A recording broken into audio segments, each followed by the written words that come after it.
There's only two types of people on this planet. Tricksters such as myself and the low. Often I blur the lines between them. On this hand, I believe in my God-given right to pepper spray anybody I want, and in my other I hold my bag of riddles and gags. The left being the law, and the right is my diddle hand. I'm a complex individual, unlike today's subject. I'm Mr. Cycling Mickey, who is all law and order. And more so, confrontation.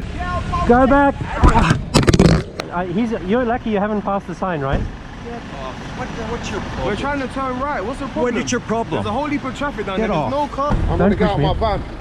Yeah? You assault me? Move, There's the police. No, I'm not assaulting you. Can you get out of the way? I want to get out my van. Mickey, or real name Michael van Earp, might be the goat of snitches, as his life is centered around one singular goal: report everyone. Mikey has pretty much made it his entire life's mission to stop any and all bad drivers, admittedly in the most limp-wristed way possible, by telling. Since 2006, Mr. Michael van Earp had reported thousands upon thousands of drivers for their reckless behavior behind the wheel. Whether it be texting or chugging down a 40, our homie is there with his little bicycle and his little camera to get it all. Along the way, he even managed to catch a few famous faces, like Frank Lampard, although no surprise there because that guy's already a big piece of shit. And he even once had a run-in with Guy Ritchie, Air messages open there. Oh dear.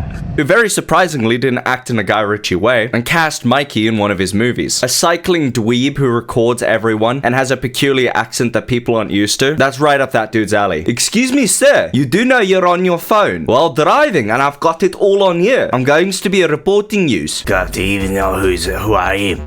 Gav? No, I do not, sir, and frankly, it is not my concern. Well, I'm Billy Bollocks Bolly Jr., so don't talk to me about licenses. I am the license. Sir, that doesn't make any sense. You.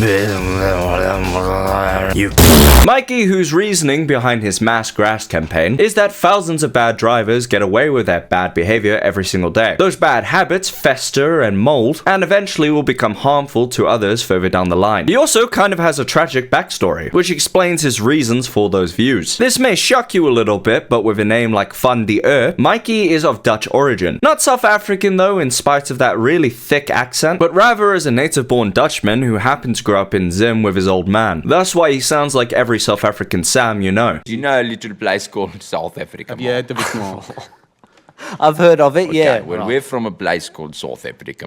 Yeah. It was while he was still living in Zim, Mikey quite tragically lost his father in a drunk driver incident while his dad was scooting around on his motorbike. It wasn't long after this event that Mikey traveled over to the UK in order to pursue his dreams of joining the tech field. It would be some time and quite a few years before his vigilante profile, known as the Grassman, would rear its head, as between his pursuits of tech, he found himself working as a professional caregiver and at one point a rollerblade instructor. What a ridiculous life this man has led. Don't you worry, dude, I will avenge you. But first, I've got to teach disco. As I'm sure you've already guessed, his dad getting rammed off the road was definitely the straw that eventually broke the camel, as Mikey somewhat went through a training montage like Bruce Wayne in the ancient arts of tattling. My parents were killed, so I'm gonna travel the world and learn everything I can from minorities, then utilize that minority skill to beat up on poor people. Yeah, well, Bruce, my dad was hit by a car, so I don't fucking like cars. An art that he has mastered. Because as a result of Mikey's efforts, thousands of fines have been issued over the years, and hundreds of thousands of points have been docked off people's licenses. For Mikey's credo and motto as to why he says this work is so valuable, or why he sees it as so valuable, over 1,800 people die a year because of bad driving, and a further 27,000 are injured. That's a bad toll, isn't it? And I gotta say, homie's right. He might be a douche and he might be a dweeb, but he is a correct douche dweeb. That number is not something we ever think about in the grand scale. Like, we recognize smoking for the huge death toll it inflicts, but we also recognize that that is a self-inflicted one. Driving isn't the same, as we all take the test to ensure one another's safety on the road. It should by default be a reasonable assumption that all drivers know the signs, that they all know by default not to be distracted by anything while driving, and that they'll take reasonable and controlled actions to ensure their safety and everyone else's around them. For me, I medically have to drink 3 beers before I get behind any wheel, otherwise I get the shakes in my hand. A fact that police officers don't like to hear, and they'll still arrest you in spite of your disability. Yeah, real nice officer. No, it's not like my hands are gonna accidentally jolt because of how shaky they are. So what if I crash into a family of 4? They should know that there's disabled drivers on the road. Point being, after that test, and after we've all made all of those assumptions, it's pretty crazy that there's almost no safeguardings after. Of course, there's security cameras and traffic wardens, but that doesn't stop the day-to-day stuff, especially if you have no recorded proof of the action taking place. case. No video can't prosecute. It's that simple. I could easily say that I saw Tom chugging and tugging 30 miles down the road in a crowded area, but if I don't have any footage of that, it's my word against his. And people do be doing as they please in their cars, with that irresponsibility eventually leading to that massive number of 1,800 dead. Just imagine trying to talk to a room of 1,800 people. Not those guys, because they're already dead, but a different room. They would be pouring out of the door. So yes, Mickey is a narc who has the frame of Tweety Bird, but I would say he is probably doing actually valuable work. The only critical thing I could say is the YouTube channel I'm not too sure about. Mikey has said, for the record, he only ever uploads footage that cases have already been shut on. A fact that is credible because he is the one who has done the reporting, so the police will update him when the case has reached its conclusion. So what he does, and because he does it so often, is he'll take the report log footage off his GoPro, put it into a file with the registered vehicle name or whatever he wants as a reference point, i.e. the license plate or even the person's name, and when he receives the mail that the case has been closed, he will then search up that footage and then only upload it to his YouTube channel. So in that respect, it's at least vaguely ethical. And you could also make the argument that he's trying to educate people about bad driving habits and what the consequences of those bad driving habits could be. But more likely and more realistically, homie knows that rage sells. People aren't watching Cycling Mikey because they love rules. They're watching because they want to see a fight. And fights he does.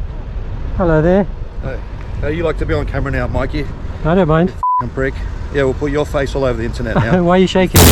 So it could be said that he is exploiting people. Wrong and bad people, but still people. And he's exploiting those bad people for his own financial gain. It could also be said as a criticism that Mikey gets off on being the hall monitor of the roads. As if he really wanted to be purely altruistic, he would just do his civic duty, report the drivers, and get on with his day. And he wouldn't need the recognition for what he's doing. But to me, if you were gonna weigh the overall good that is being done, it's vastly in favor of the good. 1,800, dude. That's the only number you have to keep in mind. 1,800 lives. And those lives had families, and those lives had jobs, and those lives had goals and ambitions that were all stripped away from them because of some reckless driver. Because somebody didn't appreciate the awesome power and responsibility of controlling a 1,000-pound metal death machine. A device that almost anyone can get and have access to a whole 10 years, at least in the UK. Personally, I do think Mikey is probably braver than our troops. God bless him and God bless you all, and I will bless you even further if you check out his channel, which will be linked down below. A huge thank you to you as always, and I'll see you later. Bye bye.